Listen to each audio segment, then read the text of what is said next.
Good morning. I greet you in the wonderful name of our Lord Jesus. Thank you that we can reach you still on WhatsApp and YouTube. Many doors have been closed, but this is one door that is still open, and we want to make use of it while we still have the opportunity. I would like you to turn to Philippians chapter 2. We've been going through a little bit of Philippians. Very interesting book, only 4 chapters, but it's such a blessing as you study God's word. And so we pray, Lord. As many times I thought to myself, when I bring a message, I speak to myself. You minister into my life. And those people who want to listen, they're more than welcome to listen as well. Bless your word to your hearts in Jesus' name. Amen. Philippians 2 verse 1. Think about what we have in Christ, the encouragement He has brought us, the comfort of His love, our sharing in His Spirit, and the mercy and kindness He has shown us. If you enjoy these blessings, then do what will make my joy complete. Agree with each other and show your love for each other. Be united in your goals and in the way you think. In whatever you do, don't let selfishness or pride be your guide. Be humble and honor others more than yourselves. Don't be interested only in your own life, but care about the lives of others too. So much in those first 4 verses. Selfishness kills relationships. This is what separates marriages. God wants to stretch our hearts, not shrink them. The widest thing in the universe is not space. It is the potential capacity of the human heart. Being made in the image of God, it is capable of almost unlimited extensions in all directions. One of the world's greatest tragedies is that we allow our hearts to shrink until there is room in them for little besides ourselves. Philippians 2 verse 4. Do not merely look out for your own personal interests, but also for the interests of others. The greatest illustration of this is the Lord Jesus Himself. He thought more of our needs than His own. He saw that we needed someone to deal with our sin, and He stepped in and paid the price by dying on the cross in our place. I think this is one of the keys to a healthy marriage, learning to think more of the other person's needs than of your own. Dr. Willard Harley, in his book entitled His Needs, Her Needs, point out the priorities of the sexes in the order of importance. A man desires, that is what men want, sexual fulfillment, recreational companionship, an attractive spouse, domestic support, admiration of his wife. And then we can look at the woman's desires. She wants affection, conversation, honesty and openness, financial support, family commitment. I find it interesting that none of the needs of his list are the same as the needs on her list. We must learn to understand each other's needs and work to meet those needs. 1 Peter 3 verse 7, you husbands likewise, live with your wives in an understanding way as with a weaker vessel, since she is a woman, and grant her honor as a fellow heir of the grace of life, so that your prayers may not be hindered. When our Lord entered our world, He modeled a different perspective on things. In coming and dying for our sins, He is in essence saying the way up, the way to life and fulfillment and joy is not to put self and personal needs first. No, the way up is down. The way to find fulfillment is to become a servant and put the needs of others first. This is exactly opposite of the way our society tends to look at things. The vast majority of the people in our country tend to think that the way up is up. The way to gain is to get.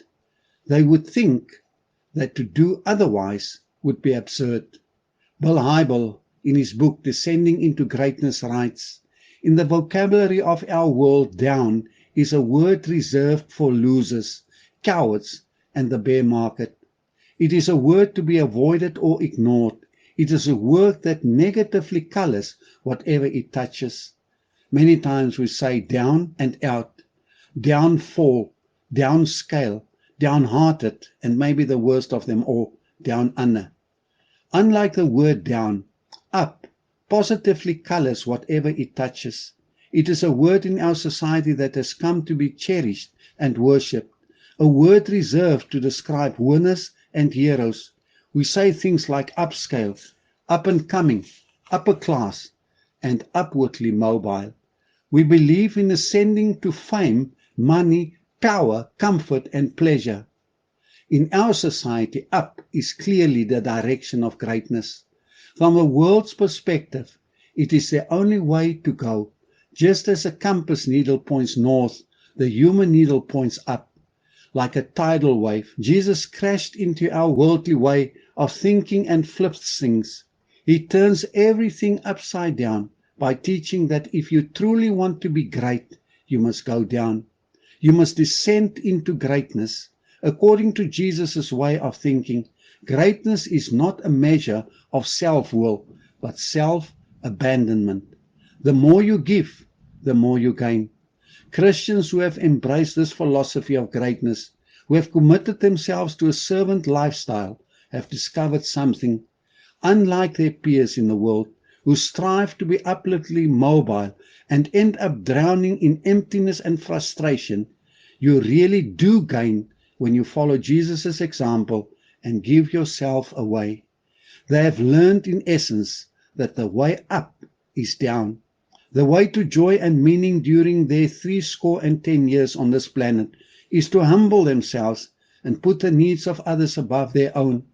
Living this way allows them to experience firsthand the quality of existence Jesus promised when he said, "I am come that you might have life, and life in all its fullness," John 10:10.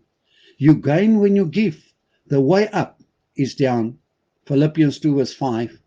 In your life together, think the way Christ Jesus thought. He was like God in every way, but he did not think that his being equal with God was something to use for his own benefit.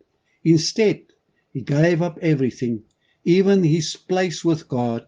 He accepted the role of a servant, appearing in human form during his life as a man.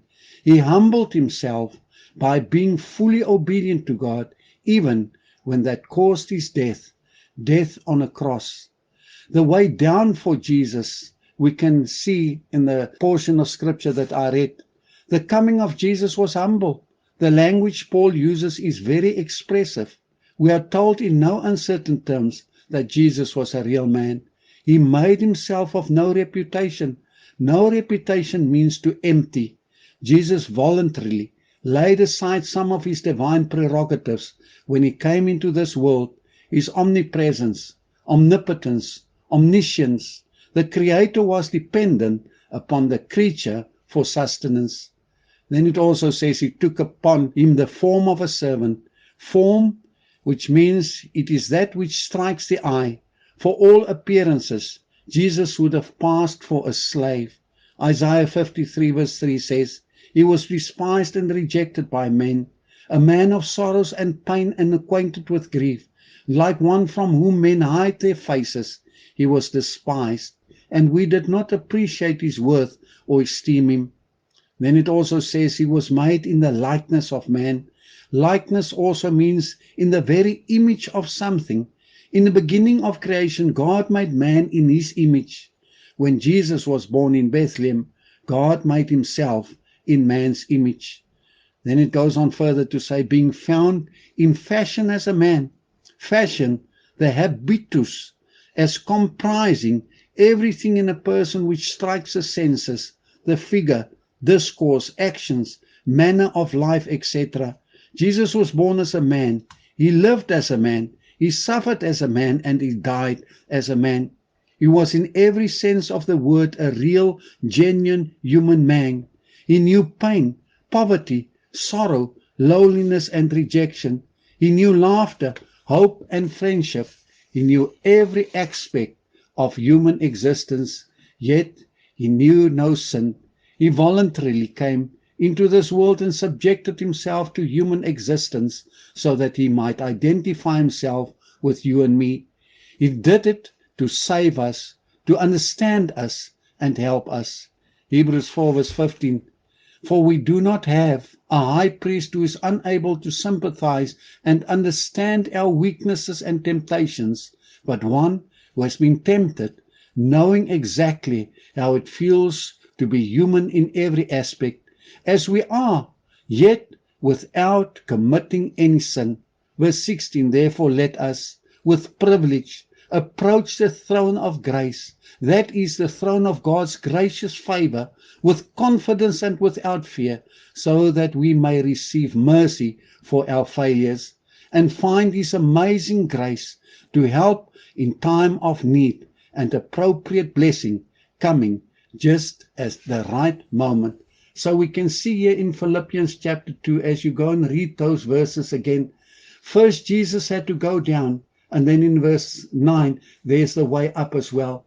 Therefore God also has highly exalted Him and given Him a name which is above every name, that at the name of Jesus every knee should bow, of those in heaven and of those on earth and of those under the earth, and that every tongue should confess that Jesus Christ is Lord, to the glory of God the Father. So the way up is the way down. And if you want to become the greatest in the kingdom of God, you have to learn to be the servant of all. And so, Lord, I pray that by your Spirit, you will work that grace in our hearts, that we will never think of ourselves more than we ought to think. And if we want to boast, like Paul says, we will boast in the Lord. We thank you for the work you're doing in our lives. It is deep, deep truth, and we honor you and we bless you. Use my brother, my sister, for the extension of your kingdom. In Jesus' name, amen.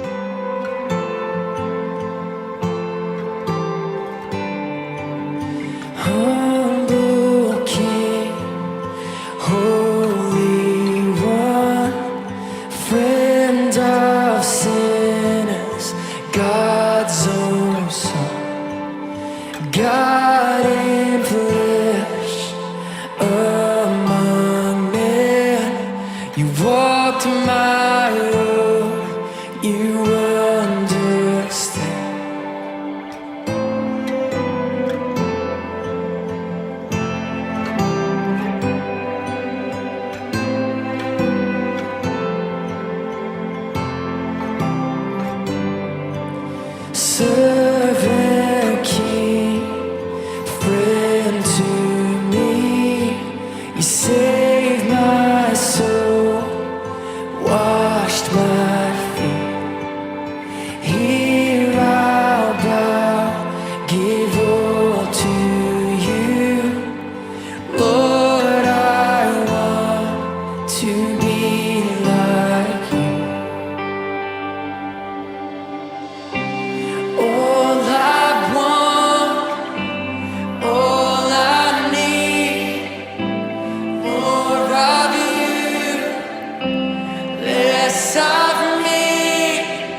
is more of you, Lord, less of me.